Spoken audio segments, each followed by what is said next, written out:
Suite à la réforme de la facture électronique, une entreprise ne pourra plus envoyer sa facture à son client comme elle le souhaite, soit par courrier ou par mail ou par téléchargement. Elle devra obligatoirement passer par un nouvel intermédiaire, le portail public de facturation. Alors officiellement, mais ça on y reviendra plus tard, cette réforme ne concerne que les échanges entre entreprises françaises.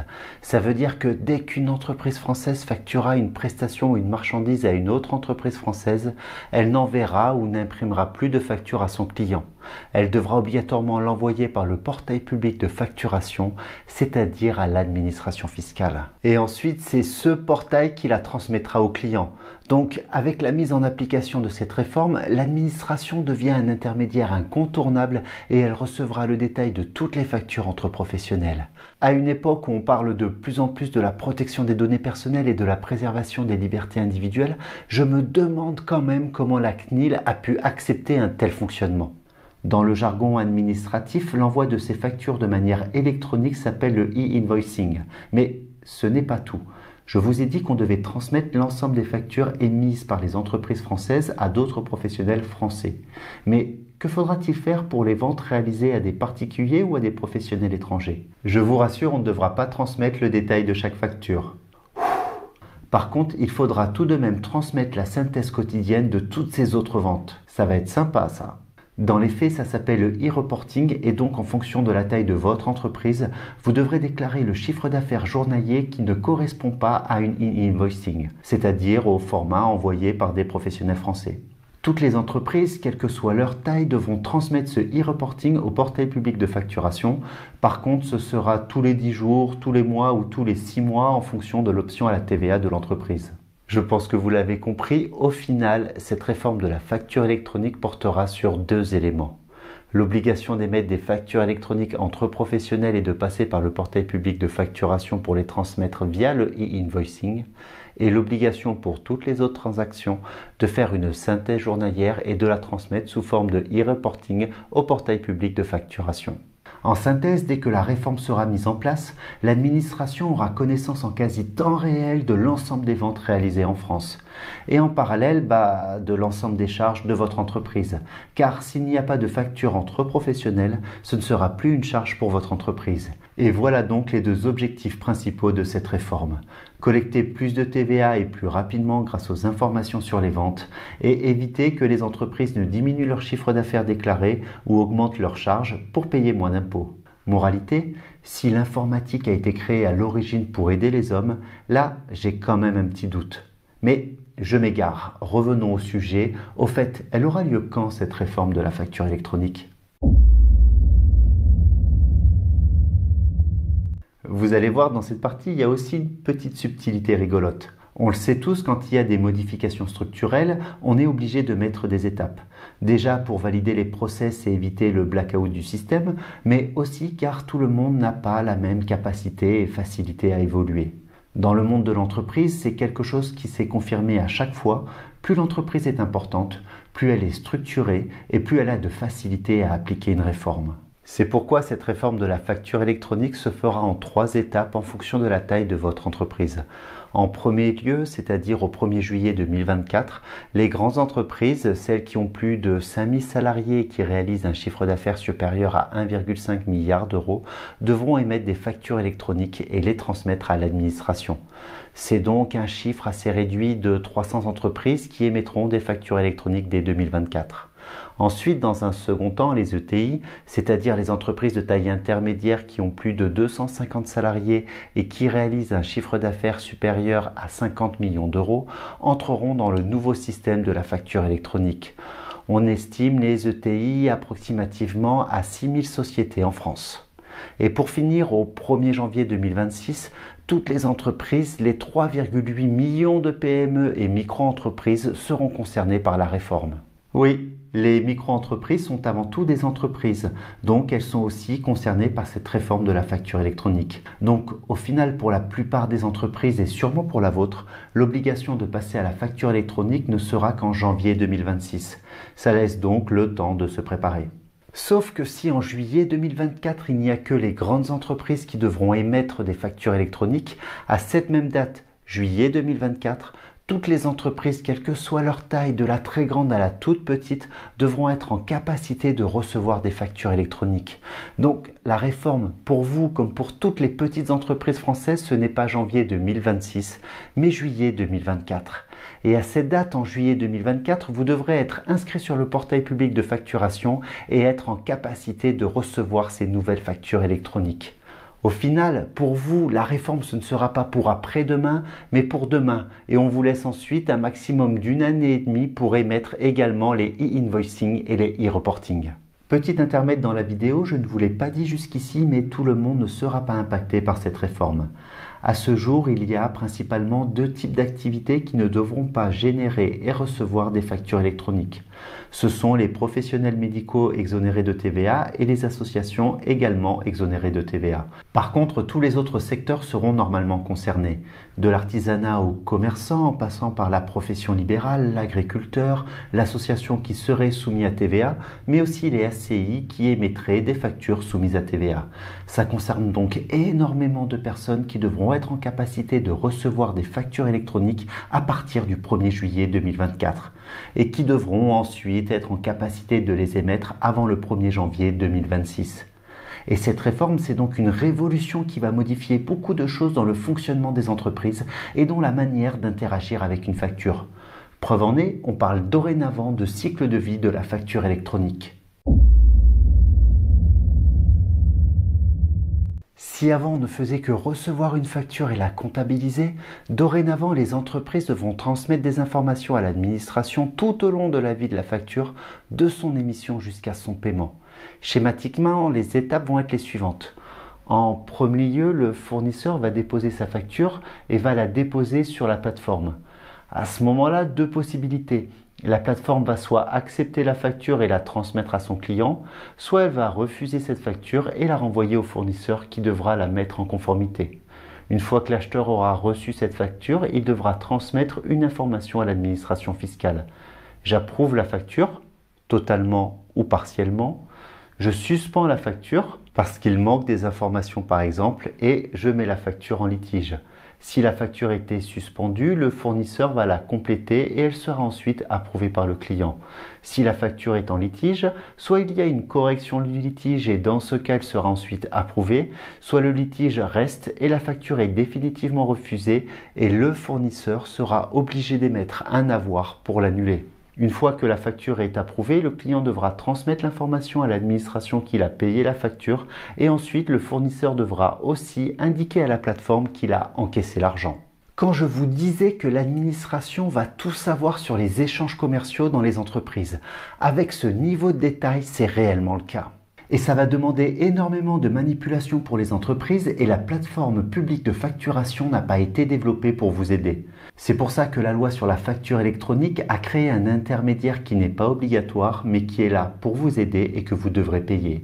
La plateforme de dématérialisation partenaire.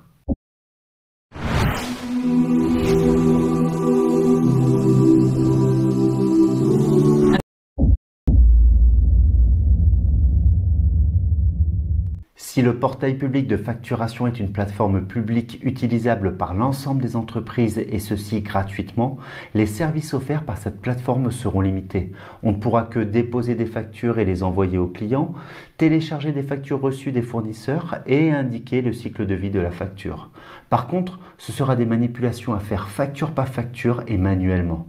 Sûrement pour limiter le coût de développement de cette nouvelle plateforme publique. On parle aujourd'hui d'un coût de développement avoisinant les 40 millions d'euros. L'État a ouvert aux acteurs privés la possibilité d'être plateforme de dématérialisation partenaire afin d'être un intermédiaire entre l'entreprise et l'administration et surtout afin d'offrir des services supplémentaires que l'État n'a pas voulu développer sur sa propre plateforme, comme par exemple transformer vos factures PDF en factures X sans acheter de logiciel supplémentaire ou sans tout ressaisir à la main, archiver vos factures envoyées et reçues durant un certain nombre d'années, régler via cet intermédiaire directement les factures reçues pour automatiser ensuite le cycle de vie, intégrer directement les factures reçues et envoyées dans votre logiciel de comptabilité, créer automatiquement des états de e-reporting à partir des factures qui ne sont pas envoyées à des professionnels français pour ne pas avoir à tout ressaisir et encore plein d'autres choses non encore connues à ce jour. Comme je vous le disais, l'utilisation en direct du portail public de facturation sera super chronophage. Et hormis les toutes petites entreprises, on sera presque obligé de passer par une plateforme de dématérialisation partenaire. Et aujourd'hui, je sens l'arnaque à plein nez pour plusieurs raisons.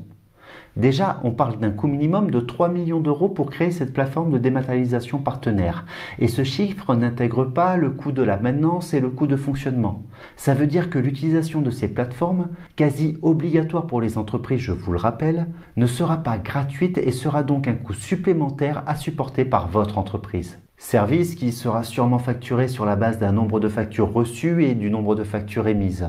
On n'a pas encore les tarifs, mais ça risque d'être important, surtout pour ceux qui ont beaucoup de petites factures.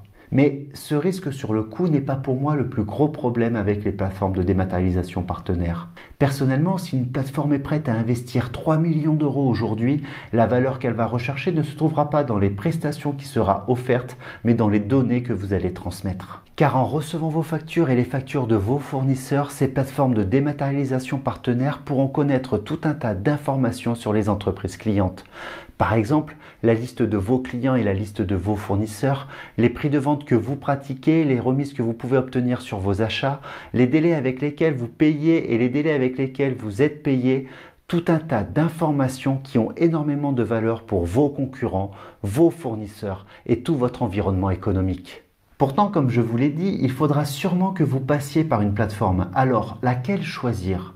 Aujourd'hui, on ne connaît pas encore tous les noms et on n'a pas de recul, mais déjà, je ne conseillerais pas quelques acteurs privés. Par exemple, une plateforme qui vous offrirait les services gratuitement. Il ne faudra surtout pas la choisir, car dans ce cas, on en est certain, ce sera vous le produit.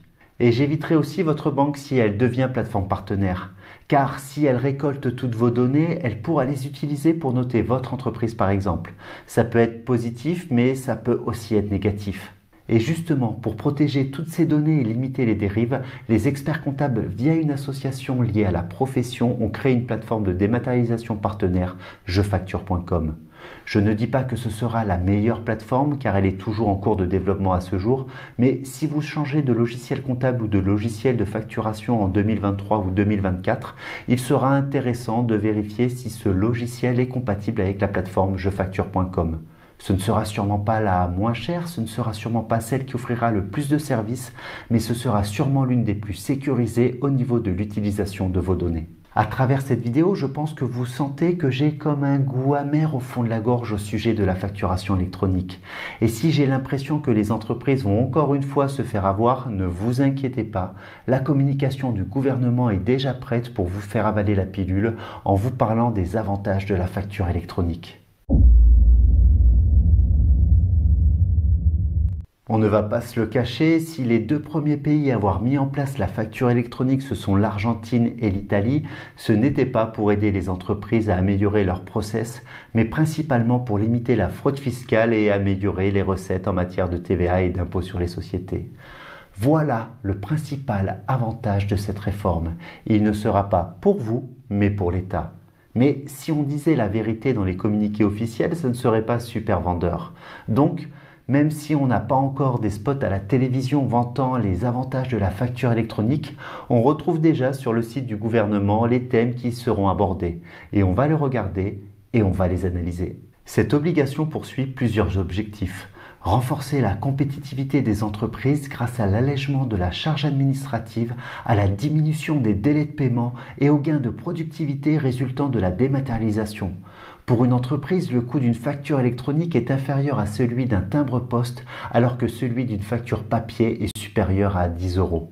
En premier, ce qui est mis en avant, ce sont les économies de charges administratives, en disant qu'aujourd'hui, traiter une facture papier coûte plus de 10 euros et que demain, traiter une facture informatique coûtera moins de 1 euro grâce à l'automatisation et au licenciement du personnel. Ouais, super comme argument. Alors, est-ce que générer une facture papier coûte aujourd'hui 10 euros ? Peut-être, entre le fait de la générer, de l'imprimer, de l'envoyer, derrière de la comptabiliser chez le vendeur et chez l'acheteur, et de l'archiver, on est peut-être dans un coût entre 5 et 10 euros par facture. Mais à ce jour, rien ne dit avec tous les coûts informatiques que je vous ai détaillés que la gestion d'une facture électronique coûtera moins de 1 euro demain. Je suis même déjà certain que ce ne sera pas le cas. Et surtout, même si c'était vrai, Pourquoi passer par un portail public de facturation? Si la facturation électronique est économique, il est tout à fait possible de la généraliser et d'obliger les opérateurs, les entreprises à générer des factures X et à les transmettre à leurs clients sans pour autant passer obligatoirement par la case administration fiscale. Et comme même l'administration s'est rendu compte de cette problématique, elle met en avant un deuxième avantage pour justifier la plateforme publique de facturation. Simplifier à terme les obligations déclaratives des entreprises en matière de TVA grâce à un pré-remplissage des déclarations. Automatiser les déclarations de TVA. Waouh! Super comme avantage. Une fois que ma comptabilité est mise à jour quotidiennement par des flux de factures entrants et sortants, faire une déclaration de TVA, ce n'est pas super compliqué. Par contre, si demain l'administration pré-remplit votre déclaration de TVA et que vous n'êtes pas d'accord avec elle, vous risquez d'en perdre du temps et de l'argent à essayer de justifier votre position. Et on arrive au troisième objectif, améliorer la détection de la fraude au bénéfice des opérateurs économiques de bonne foi. C'est l'argument choc. Avec cette phrase, si on prend le temps de lire entre les lignes, on retrouve presque le motif principal de la réforme de la facture électronique, améliorer les recettes fiscales. Mais l'argument a été tourné à l'avantage du lecteur en écrivant que cette réforme allait aider les personnes honnêtes. Alors, je vous le dis dès aujourd'hui, la facture électronique ne va pas résoudre tous les problèmes de fraude. Avec cette loi, il n'y aura que les ventes pour lesquelles on émet des factures qui seront contrôlées. Donc pour l'artisan ou le commerçant malhonnête, qui fait des ventes sans facture et qui se fait payer en espèces. Cette réforme, elle ne va rien changer et il pourra toujours faire son black sans le déclarer et sans payer d'impôts. Donc sauf si on oblige demain à payer obligatoirement par carte bleue, la réforme ne va rien changer. Et on arrive au dernier élément qui me laisse songeur. Améliorer la connaissance en temps réel de l'activité des entreprises pour permettre un pilotage de la politique économique au plus près de la réalité économique des acteurs. Est-ce que ça ne voudrait pas dire que nous aurons demain des contrôles fiscaux en temps réel où l'administration étudiera le détail de vos factures de vente et de l'ensemble de vos factures d'achat afin de relever n'importe quelle anomalie? Je vous l'ai dit. La réalité va dépasser la fiction. L'informatique prend le pouvoir et si ça continue comme ça, vous subirez peut-être après-demain un contrôle fiscal avant même de commettre une infraction, juste parce que l'algorithme l'aura déterminé. Mais là, je m'égare et je suis peut-être un peu pessimiste. Si vous avez un avis sur le sujet ou si vous avez des remarques sur cette vidéo, surtout n'hésitez pas à le mettre en commentaire. Ça me permettra de savoir si je suis le seul à avoir cette mauvaise impression. Personnellement, même si je pense avoir la fibre informatique, je suis convaincu que l'homme sera toujours plus important que la machine pour faire avancer le monde de l'entreprise. Et si vous voulez me voir avec un avis plus positif, n'hésitez pas à regarder cette vidéo. Et en attendant, entreprenez bien.